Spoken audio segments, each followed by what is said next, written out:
假如说那一天也来了，我们都没在你的身边，我真希望你会听见我在这里的声。有一天你会渐渐地了解，与苦渐并肩而过，想哭的话就让你的眼泪流下吧。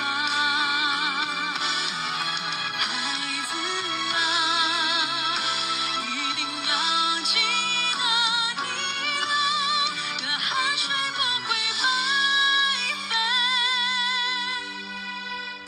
别害怕，面对这残酷的世界，别害怕，面对这残酷的世界。